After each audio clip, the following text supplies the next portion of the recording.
Hello dear students, welcome to you Pragya Academy online classes Gangapur city, and I am Dr. DL Kumar, biology faculty. Now today we discuss structure of eukaryotic cell या parts of eukaryotic cell. एक typical eukaryotic कोशिका के कौन कौन से parts है या उसके कौन कौन से कंपोनेंट है, वही आज के टॉपिक में अपन बात करेंगे। In previous video we discuss different types of cells, and now today we discuss parts of eukaryotic cell या टिपिकल यूकेरियोटिक सेल के कंपोनेंट्स अपन बात करेंगे। चलिए अपन बात करते हैं एक टिपिकल जो यूकेरियोटिक सेल है। जैसा कि आप जानते हैं कि यूकेरियोटिक सेल किसे कहते हैं, जिसमें वेल डेवलप न्यूक्लियस और सभी सेल ऑर्गेनेलीज प्रेजेंट होते हैं, उस कोशिका को हम यूकेरियोटिक कोशिका कहते हैं, यूकेरियोटिक सेल कहा जाता है। और यूकेरियोटिक सेल जो है वो प्लांट और एनिमल जो सेल है वो यूकेरियोटिक सेल के रूप में है, और उसी के कौन कौन से कंपोनेंट्स उपस्थित होते हैं वो अपन बात कर रहे हैं। तो सबसे पहले अपन बात करें कि एक यूकेरियोटिक सेल में के जो कंपोनेंट है उन्हें किस तरीके से अपन क्लासिफाई करें। तो सबसे पहला है cell wall, second vacuole and third protoplast. तो एक सेल में ही कैसे कौन कौन से पार्ट कैसे हैं वो अपन बात कर रहे हैं। सेल वॉल, देखिए जो प्लांट सेल होती है उसमें सेल वॉल प्रेजेंट होती है, और जो एनिमल सेल होती है उसमें सेल वॉल एब्सेंट रहती है। तो सेल वॉल जो कोशिका है उसका एक कवरिंग है, और ये प्रोटेक्टिव कवर के रूप में काम करता है। और जो सेल वॉल है वो प्लांट सेल वॉल जो है वो सेलुलोज से मिलकर बनी होती है। उसमें middle lamella, primary wall, secondary wall फिर 3 लेयर से मिलकर बनी है। Secondary wall first, secondary wall second, secondary wall third, और टर्सरी वॉल। यानी जो सेल वॉल है वो 4 लेयर से मिलकर बनी है, जिसमें middle lamella, primary wall, secondary wall और टर्सरी वॉल उपस्थित होती है। ये जो सेल है उसका नॉन लिविंग पार्ट है, ये लिविंग ऑर्गन के रूप में नहीं है। सेकंड पार्ट अपन बात करें वैक्यूल। वैक्यूल जो है प्लांट सेल में बड़ी वैक्यूल प्रेजेंट होती है, जबकि एनिमल सेल में वैक्यूल एब्सेंट होती है या बहुत छोटी होती है। तो जो वैक्यूल है वो केवल प्लांट सेल में उपस्थित है, और प्लांट सेल में वैक्यूल की उपस्थिति के कारण न्यूक्लियस जो है एक साइड में हो जाता है, सेंटर में न्यूक्लियस नहीं होता है। तो अपन बात करें जो वैक्यूल है उसमें एक टोनोप्लास्ट, जो एक मेम्ब्रेन प्रेजेंट होती है उसे टोनोप्लास्ट अपन कहते हैं, और उसके अंदर जो मटेरियल भरा होता है उसे सेल सेप के नाम से जानते हैं। सेल सेप में 90% वाटर होता है, बाकी पिगमेंट और मिनरल जो क्रिस्टल है वो प्रेजेंट होते हैं। ये जो सेल वैक्यूल है ये कोशिका के ऑस्मोटिक प्रेशर को बनाए रखने में हेल्प करती है। तो अपन बात करें जो वैक्यूल है वो वैक्यूल है जो यूकेरियोटिक सेल में जो प्रेजेंट होती है वो कौन कौन से प्रकार की होती है। तो वो होती है contractile vacuole, food vacuole and gas vacuole. 3 types की वैक्यूल्स प्रेजेंट होती है। जो कॉन्ट्रैक्टाइल वैक्यूल है ये ऑस्मोटिक प्रेशर को बनाए रखती है या वाटर रेगुलेशन करती है, सेल में वाटर रेगुलेशन का कार्य करती है। जो फूड वैक्यूल है वो फूड प्रेजेंट होते हैं इसमें, और ये फूड या एक तरीके से अपन कहें कि फूड से भरी हुई वैक्यूल होती है। गैस वैक्यूल जो है इसमें गैस प्रेजेंट होती है, और इसको वाटर में जो फ्लोटिंग करने में इसकी हेल्पिंग करती है। तो इस तरीके से जो वैक्यूल प्रेजेंट होती है एक यूकेरियोटिक सेल में। थर्ड जो पार्ट है यूकेरियोटिक सेल का वो है प्रोटोप्लास्ट। देखिए किसी भी सेल में से, किसी भी प्लांट सेल से यदि हम सेल वॉल और वैक्यूल को हटा दे तो बचा हुआ मटेरियल क्या कहलाता है? प्रोटोप्लास्ट। देखिए अपन एक सेल की बात करें, ये एक सेल है, इसमें देखिए मान लीजिए ये सेल वॉल है, सेल वॉल जैसे मैं कह दिया कि ये हो गई प्लांट सेल हो गई, अब तो ये सेल वॉल प्रेजेंट है और एक बड़ी ये वैक्यूल प्रेजेंट है इसमें, एक बड़ी ये वैक्यूल इसमें प्रेजेंट है, ये बड़ी वैक्यूल हो गई। और मान लीजिए ये इसका न्यूक्लियस है उपस्थित इसमें, ये न्यूक्लियस है और ये अभी अपन कंटेंट बात कर रहे हैं कि ये साइटोप्लाज्म है। अभी आ जाएंगे सारे, एक एक क्लियर हो जाएगा आपके। तो देखिए प्रोटोप्लास्ट यदि किसी भी प्लांट सेल में से सेल वॉल हटा दें, ये सेल वॉल अपन ने हटा दी, ठीक है, ये सेल वॉल, ये सेल मेम्ब्रेन थी, एक पार्ट एक लेयर सेल मेम्ब्रेन के रूप में अपन समझे, एक को ये सेल वॉल हटा दे अपन, सेल मेम्ब्रेन रह गई, वैक्यूल अपन हटा दे इसमें से, ये वैक्यूल भी अपन ने हटा दी इसमें से। अब जो बची हुई जो सेल है जिसमें जो ये बच रहा है अब उसे अपन क्या कहेंगे बेटा, प्रोटोप्लास्ट। तो किसी भी प्लांट सेल में से यदि सेल वॉल और वैक्यूल को हटा देने के बाद जो बची हुई सेल है उसे अपन क्या कहेंगे, प्रोटोप्लास्ट। और प्रोटोप्लास्ट के रूप में अपन एक एनिमल सेल को समझ सकते हैं, यानी एनिमल सेल एक क्या है, प्रोटोप्लास्ट के रूप में है, क्योंकि इसमें सेल वॉल नहीं होती और वैक्यूल भी एब्सेंट रहती है। तो एनिमल सेल को अपन क्या कह सकते हैं, प्रोटोप्लास्ट कह सकते हैं। इट इज क्लियर यहां पर। तो प्रोटोप्लास्ट क्या है, किसी भी प्लांट सेल से यदि हम किसको हटा दें, सेल वॉल और वैक्यूल को हटा दें तो बची हुई सेल को हम क्या कहेंगे, प्रोटोप्लास्ट कहेंगे। आगे अपन बात करें, देखिए एक है प्रोटोप्लाज्म और एक है सेल मेम्ब्रेन। तो प्रोटोप्लास्ट के दो पार्ट है, सेल मेम्ब्रेन और प्रोटोप्लाज्म। यदि किसी भी एनिमल सेल से सेल मेम्ब्रेन को हटा दिया जाए तो अपन ने ये सेल मेम्ब्रेन हटा दिए, ये सेल मेम्ब्रेन हटा दिए अपन ने, तो सेल मेम्ब्रेन हटा देने के बाद बचा हुआ मटेरियल क्या कहलाएगा, प्रोटोप्लाज्म कहलाएगा, या इसे अपन साइटोसोम कहेंगे। तो साइटोसोम या प्रोटोप्लाज्म क्या है, किसी भी एनिमल सेल में से सेल मेम्ब्रेन हटा देने के बाद बचा हुआ मटेरियल कोशिका का क्या कहलाएगा, प्रोटोप्लास्ट। और यदि मैं कहूं प्रोटोप्लास्ट क्या है, तो किसी भी प्लांट सेल से सेल वॉल और वैक्यूल को हटा देने के बाद बचा हुआ सेल मटेरियल क्या है, प्रोटोप्लास्ट। तो सेल मेम्ब्रेन क्या है बेटा, सेल मेम्ब्रेन एक सिलेक्टिव परमेबल मेम्ब्रेन है, एक ये प्रोटीन लिपिड और प्रोटीन लिपिड और प्रोटीन 3 लेयर से मिलकर बनी होती है, जिसमें प्रोटीन लेयर, फिर लिपिड लेयर और फिर प्रोटीन लेयर प्रेजेंट होती है।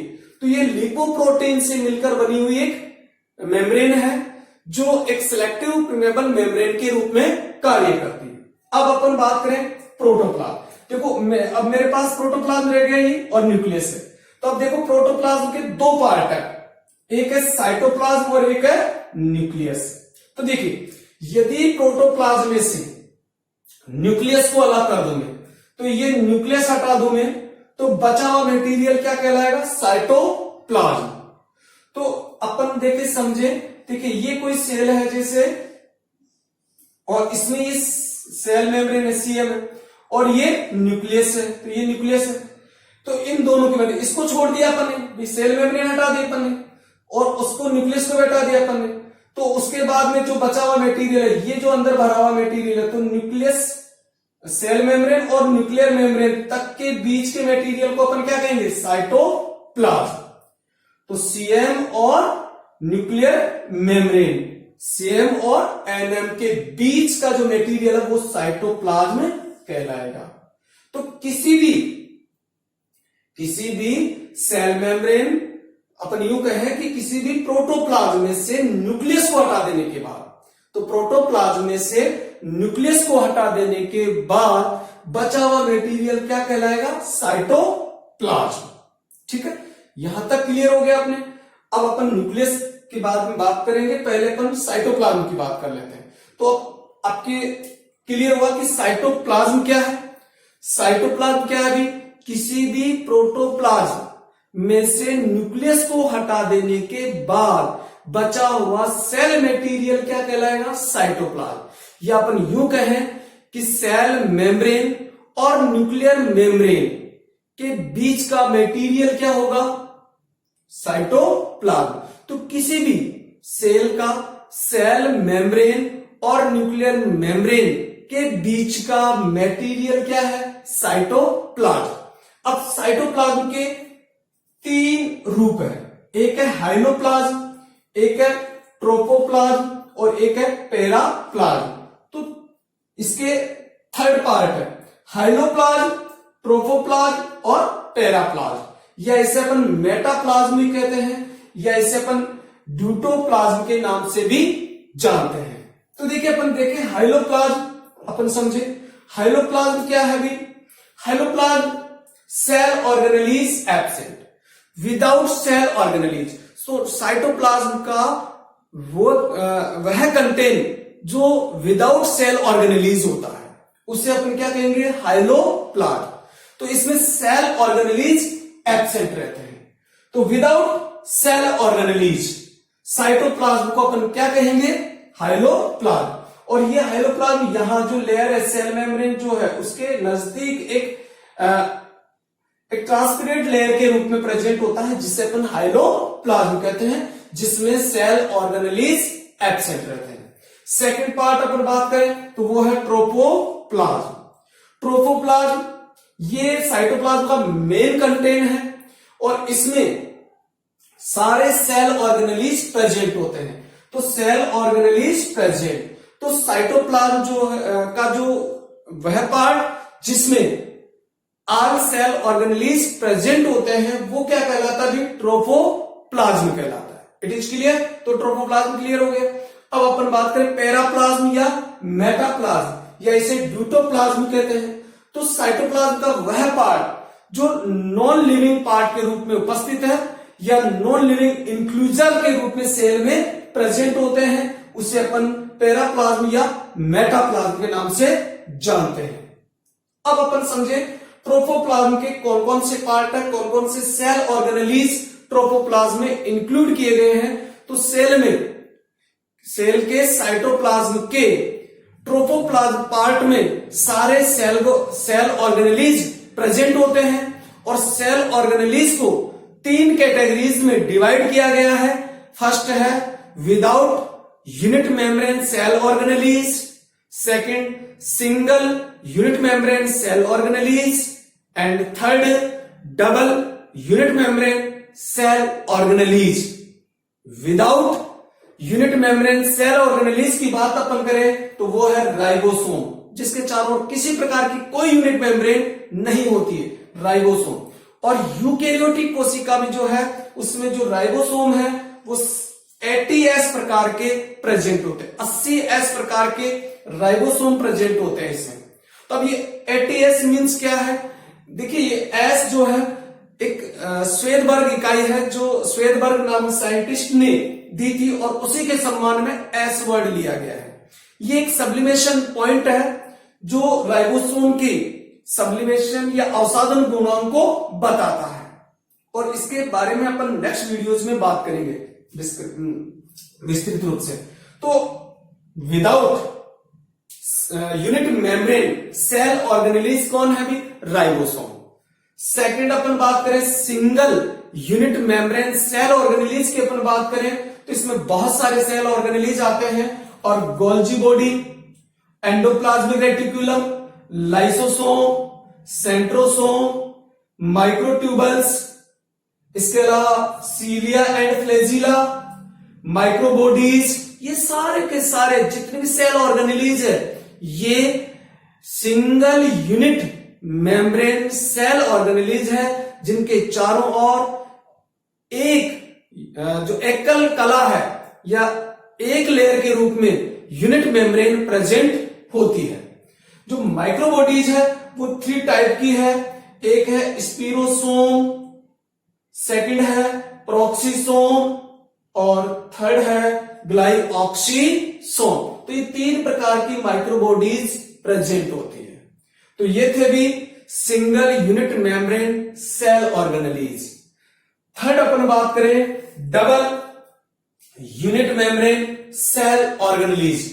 डबल मेम्ब्रेन जिनकी चारों ओर होगी और वो 2 सेल ऑर्गेनेलीज है, माइटोकॉन्ड्रिया एंड प्लास्टिड। ये दोनों जो सेल ऑर्गेनेलीज है इनके चारों ओर जो है डबल यूनिट मेम्ब्रेन प्रेजेंट होती है। तो माइटोकॉन्ड्रिया और प्लास्टिड, प्लास्टिड जो है वो क्लोरोप्लास्ट के रूप में है, तो क्लोरोप्लास्ट के चारों ओर भी डबल यूनिट मेम्ब्रेन प्रेजेंट होती है। नेक्स्ट अपन बात करें पैराप्लाज्म या मेटाप्लाज्म या ड्यूटोप्लाज्म, ये क्या है? नॉन लिविंग मटेरियल है या सेल का नॉन लिविंग इंक्लूजर है जिसमें प्रेजेंट होता है, और वो तीन रूप में है। एक है रिजर्व प्रोडक्ट, एक है एक्सक्रिएटरी प्रोडक्ट, और थर्ड है सिक्रेटरी प्रोडक्ट। हम बात करें रिजर्व प्रोडक्ट या रिजर्व फूड मटेरियल भी अपन कह सकते हैं, और ये जो रिजर्व फूड मटेरियल है ये सेल की वाइटल एक्टिविटीज में इन्वॉल्व रहते हैं, ये सेल की लाइफ से संबंध रखते हैं, उसके जीवन से संबंध रखते हैं। तो वो है carbohydrate, protein, fat and oils. ये सारे के सारे रिजर्व फूड मटेरियल के रूप में सेल में प्रेजेंट होते हैं। सेकंड आप बात करें एक्सक्रिएटरी प्रोडक्ट या एक्सक्रिएटरी मटेरियल, ये सेल की वाइटल एक्टिविटीज में भाग नहीं लेते हैं। ये जो मेटाबॉलिक एक्टिविटीज है, सेकेंडरी मेटाबॉलिक एक्टिविटीज उसके बाद बनते हैं, और सेल के सेल्फ की कोई एक्टिविटीज में ये यूज में नहीं किए जाते हैं, किंतु ये इकोनॉमिक दृष्टि से बहुत इंपॉर्टेंट मटेरियल के रूप में जाने जाते हैं, जिसे सेल सिक्रेट करती है, एक्सक्रिएट करती है। कौन कौन से है? Alkaloid, essential oils, gum, glycoside, latex, resin, tannin, mineral crystal, ये सारे के सारे एक्सक्रिएटरी प्रोडक्ट के रूप में है, जो सेल के कोई यूजफुल नहीं है, परंतु इकोनॉमिक व्यू की दृष्टि से ये बहुत इंपॉर्टेंट है। थर्ड अपन बात करें सिक्रेटरी प्रोडक्ट, ये सिक्रेटरी जो प्रोडक्ट है ये सेल की कुछ जो फंक्शन है उनमें यूज किए जाते हैं, और इनमें है पिगमेंट, एंजाइम्स, विटामिन्स और नेक्टर। ये सिक्रेटरी प्रोडक्ट के रूप में आते हैं, जो विभिन्न प्रकार की जो एक्टिविटीज है उनमें यूज किए जाते हैं। लास्ट अपन बात करें न्यूक्लियस, जो सेल का पार्ट है, जो प्रोटोप्लाज्म का रूप में अपन बात किए थे कि प्रोटोप्लाज्म के दो पार्ट है, एक है साइटोप्लाज्म, तो ये साइटोप्लाज्म वाला पार्ट कंप्लीट हो गया अपने, और मेनली जो सेल में जो होता है वो होता है साइटोप्लाज्म। हम बात कर रहे हैं जो न्यूक्लियस के रूप में यहाँ प्रेजेंट है उसकी, तो न्यूक्लियस आपको पता है कि जो यूकेरियोटिक सेल होती है उसमें वेल डेवलप्ड न्यूक्लियस प्रेजेंट होता है, और वेल डेवलप्ड न्यूक्लियस जो होता है उसमें न्यूक्लियर एनवेलप या न्यूक्लियर मेम्ब्रेन, न्यूक्लियोप्लाज्म और न्यूक्लियोलस प्रेजेंट होती है। तो देखिए न्यूक्लियर मेम्ब्रेन उपस्थित होगी, न्यूक्लियोप्लाज्म उपस्थित है, न्यूक्लियोलस प्रेजेंट है, और क्रोमेटिन नेटवर्क होगा। क्रोमेटिन जो नेटवर्क है वो डीएनए, आरएनए और स्टोन प्रोटीन से मिलकर बना होता है। ये अपन ने यूकेरियोटिक सेल जब पढ़ा था, मैंने इन प्रीवियस वीडियो वहां भी डिस्कस किया था अपन ने, और जो प्रोटीन ये सब मिलकर क्या बनाते हैं? क्रोमोसोम। तो इनमें वेल डेवलप्ड क्रोमोसोम भी प्रेजेंट होते हैं। तो ये थी भी एक टिपिकल यूकेरियोटिक सेल, जिसके कौन कौन से कंपोनेंट है, इन सभी कंपोनेंट्स की एक एक की हम बात करेंगे, उसका विस्तृत अध्ययन अपन करेंगे सबका। सेकंड अपन बात करें स्ट्रक्चर ऑफ प्रोकैरियोटिक सेल या parts of prokaryotic cell. Prokaryotic cell के कौन कौन से कंटेन हैं उनकी अपन बात करते हैं।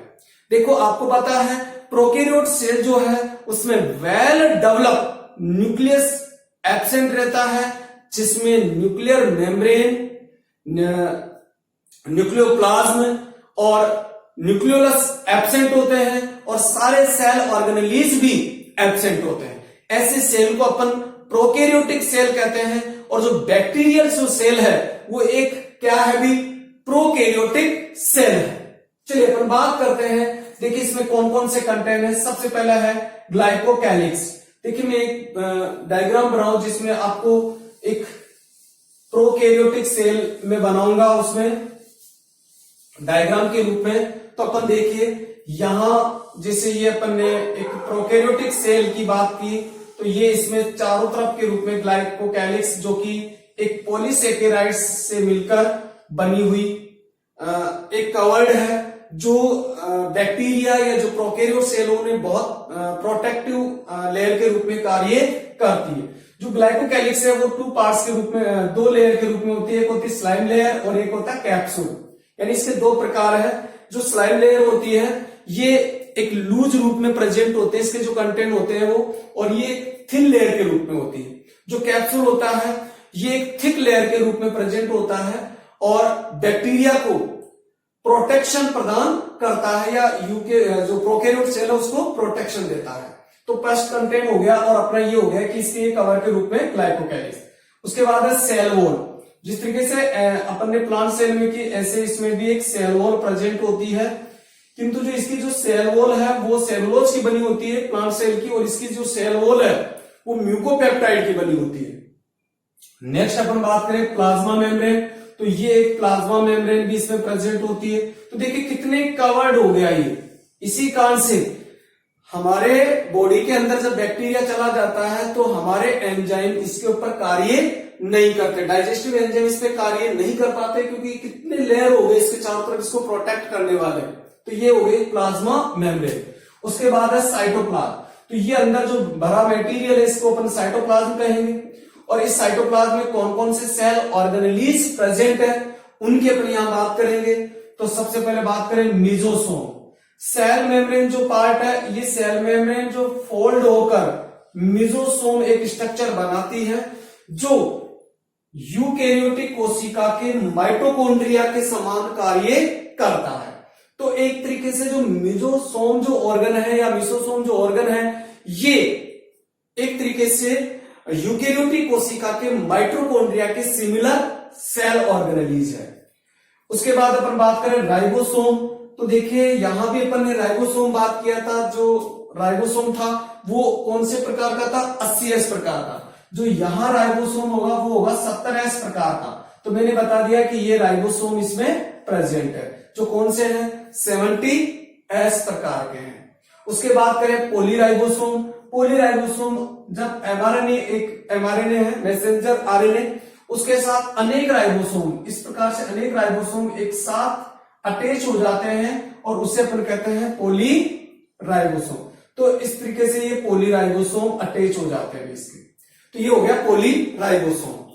रिजर्व फूड होगा, रिजर्व फूड इसमें भी होता है, रिजर्व फूड इसमें भी होगा, पर इसमें जो रिजर्व फूड होगा वो कार्बोहाइड्रेट, प्रोटीन और लिपिड के रूप में होता है, जबकि इसमें जो रिजर्व फूड होता है वो ग्लाइकोजन और प्रोटीन के रूप में होगा। तो ये रिजर्व फूड हो गया प्रोटीन और ग्लाइकोजन के रूप में। उसके बाद इनऑर्गेनिक ग्रेन्यूल्स साइटोप्लाज्म में उपस्थित होंगे, गैस वैक्यूल्स होगी, पिगमेंट्स होंगे जिसके कारण इसका रंग होगा, थाइलेकोइड होगी। थाइलेकोइड एक unit membrane, double unit membrane से बनी हुई डिस्क लाइक स्ट्रक्चर होती है जो फोटोसिंथेटिक एपरेटर के रूप में कार्य करती है। तो फोटोसिंथेसिस एपरेटर के रूप में, एपरेटस के रूप में कार्य कर रही है थाइलेकोइड, और ये फोटोसिंथेटिक बैक्टीरिया में प्रेजेंट होती है। तो ऐसे मेम्ब्रेन के एक क्या होते हैं, प्रेजेंट होते हैं जिन्हें अपन थाइलेकोइड कहते हैं। तो ये साइटोप्लाज्म में प्रेजेंट थे सारे के सारे। अगला जो कंटेंट अपन बात करें वो है न्यूक्लियोइड या जीनोफोर। देखिए मैंने अभी शुरुआत में जब ये पढ़ाया तब बात की कि जो प्रोकैरियोट सेल होती है उस प्रोकैरियोट सेल में वेल डेवलप्ड न्यूक्लियस एब्सेंट रहता है। तो इसके जो न्यूक्लियस है वो प्रिमिटिव प्रकार का न्यूक्लियस है जिसमें न्यूक्लियर एनवेलोप, न्यूक्लियोप्लाज्म और न्यूक्लियोलस एब्सेंट रहते हैं। तो इसमें जो न्यूक्लियस होगा वो इस तरीके से एक क्रोमैटिन नेटवर्क के रूप में होगा, ओपन रूप में जो साइटोप्लाज्म में होगा।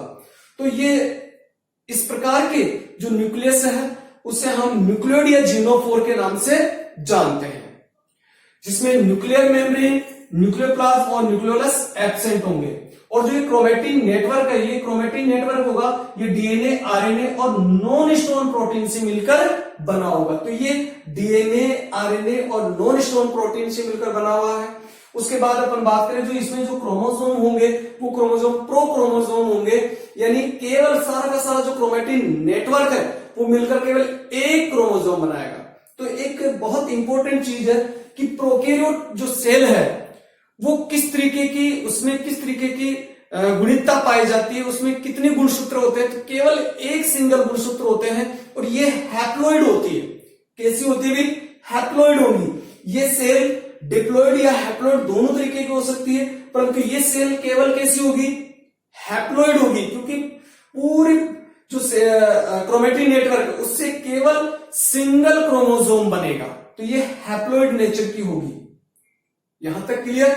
6 पार्ट अपन बात करें प्लाज्मिड। प्लाज्मिड जो है ये जो डीएनए है, न्यूक्लियर जो डीएनए, इसके अलावा एक सर्कुलर डीएनए और प्रेजेंट होता है, उससे अपन प्लाज्मिड कहते हैं। और प्लाज्मिड 3 प्रकार के बताए मैंने यहां पर, एफ प्लाज्मिड, आर प्लाज्मिड और Col plasmid. F plasmid, R plasmid और कोल प्लाज्मिड। ये प्लाज्मिड के बारे में अपन नेक्स्ट वीडियोस में डिस्कस करेंगे। यहां पर मैं शॉर्ट रूप में बता दूं, F plasmid means fertility plasmid, R plasmid resistance plasmid जिसे अपन कहते हैं, और कोल प्लाज्मिड कोल्सनिक प्लाज्मिड के रूप में जाने जाते हैं। तो प्लाज्मिड है क्या? प्लाज्मिड एक एक्स्ट्रा डीएनए मटेरियल है, एक्स्ट्रा सर्कुलर डीएनए मटेरियल है जो बैक्टीरियल सेल में या प्रोकैरियोट सेल में प्रेजेंट होता है। एपिसोम अगर अपन बात करें तो एक ये प्लाज्मिड ही है, परंतु ये इससे अटैच नहीं है। जब ये प्लाज्मिड न्यूक्लियर डीएनए के साथ अटैच हो जाए तो उसे अपन क्या कहेंगे? एपिसोम कहेंगे। इसके अलावा फ्लैजिला, फ्लैजिला ये इसके मूवमेंट करवाने के लिए इसमें फ्लैजिला उपस्थित होते हैं। इसके अलावा पीली, अनेक छोटे छोटे इस तरीके से क्या होते हैं, हेयर लाइक स्ट्रक्चर होती है जिसे पीली कहते हैं, और ये इन्हें अपन एफ या सेक्स पीली कहते हैं, जो जीन रिकॉम्बिनेशन में इंपॉर्टेंट भूमिका निभाती बैक्टीरिया के लिए। इसके अलावा एक फिम्ब्रिया भी इसमें प्रेजेंट होती है, जो भी हेयर लाइक स्ट्रक्चर के रूप में। तो ये थी भी प्रोकैरियोट सेल के कंटेंट, जिसमें अपन 10 कंटेंट बात किए, glycocalyx, cell wall, plasma membrane, cytoplasm. उसके बाद में हमने साइटोप्लाज्म में जो कंटेंट पढ़े वो mesosome, ribosome, polyribosome, reserve food material जो ग्लाइकोजन और प्रोटीन के रूप में, inorganic granule, gas vacuole, pigment और थाइलेकोइड की बात की। उसके अलावा न्यूक्लियोइड, प्लाज्मिड, एपिसोम, फ्लैजिला, पीली और फिम्ब्रिया के रूप में अपन ने जो प्रोकैरियोट सेल है उसके कंटेंट देखे।